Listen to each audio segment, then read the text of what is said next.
Welcome to Daily Scripture Reading. I do not own the rights to this music. Leviticus chapter 4. This is the English Standard Version. Laws for sin offerings. And the Lord spoke to Moses, saying, Speak to the people of Israel, saying, If anyone sins unintentionally in any of the Lord's commandments about things not to be done, and does any one of them, if it is the anointed priest who sins, thus bringing guilt on the people, then he shall offer for the sin that he has committed a bull from the herd without blemish to the Lord for a sin offering. He shall bring the bull to the entrance of the tent of meeting before the Lord, and lay his hand on the head of the bull, and kill the bull before the Lord. And the anointed priest shall take some of the blood of the bull, and bring it into the tent of meeting. And the priest shall dip his finger in the blood, and sprinkle part of the blood 7 times before the Lord in front of the veil of the sanctuary. And the priest shall put some of the blood on the horns of the altar of fragrant incense before the Lord, that is in the tent of meeting. And all the rest of the blood of the bull he shall pour out at the base of the altar of burnt offering, that is at the entrance of the tent of meeting. And all the fat of the bull of the sin offering he shall remove from it, the fat that covers the entrails, and all the fat that is on the entrails, and the 2 kidneys with the fat that is on them, at the loins, and the long lobe of the liver that he shall remove with the kidneys, just as these are taken from the ox of the sacrifice of the peace offerings.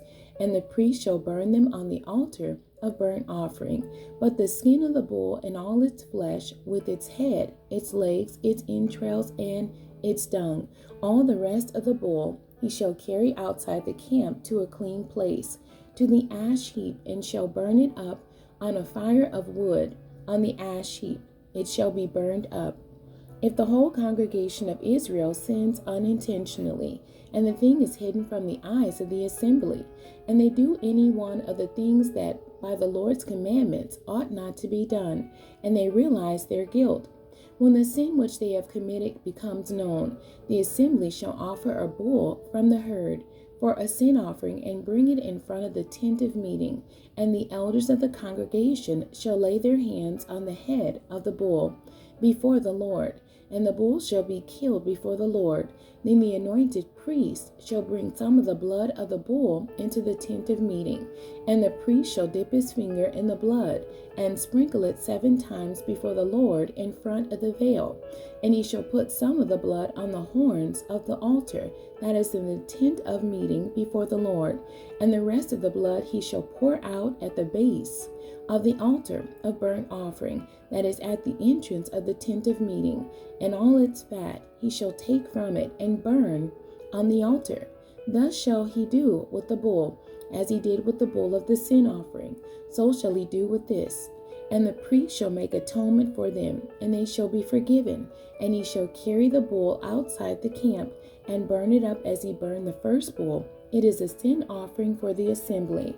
When a leader sins, doing unintentionally any one of all the things that by the commandments of the Lord his God ought not to be done, and realizes his guilt, or the sin which he has committed is made known to him, he shall bring as his offering a goat, a male without blemish, and shall lay his hand on the head of the goat and kill it in the place where they kill the burnt offering before the Lord. It is a sin offering. Then the priest shall take some of the blood of the sin offering with his finger, and put it on the horns of the altar of burnt offering, and pour out the rest of its blood at the base of the altar of burnt offering. And all its fat he shall burn on the altar, like the fat of the sacrifice of peace offerings. So the priest shall make atonement for him for his sin, and he shall be forgiven. If any one of the common people sins unintentionally in doing any one of the things that by the Lord's commandments ought not to be done, and realizes his guilt, or the sin which he has committed is made known to him, he shall bring for his offering a goat, a female without blemish, for his sin which he has committed. And he shall lay his hand on the head of the sin offering, and kill the sin offering in the place of burnt offering. And the priest shall take some of its blood with his finger and put it on the horns of the altar of burnt offering, and pour out all the rest of its blood at the base of the altar. And all its fat he shall remove, as the fat is removed from the peace offerings. And the priest shall burn it on the altar for a pleasing aroma to the Lord. And the priest shall make atonement for him, and he shall be forgiven. If he brings a lamb as his offering for a sin offering, he shall bring a female without blemish, and lay his hand on the head of the sin offering, and kill it for a sin offering, in the place where they kill the burnt offering. Then the priest shall take some of the blood of the sin offering with his finger, and put it on the horns of the altar of burnt offering, and pour out all the rest of its blood at the base of the altar. And all its fat he shall remove, as the fat of the lamb is removed from the sacrifice of peace offerings. And the priest shall burn it on the altar, on top of the Lord's food offerings. And the priest shall make atonement for him for the sin which he has committed, and he shall be forgiven. The end. God bless you, and thank you for joining me today.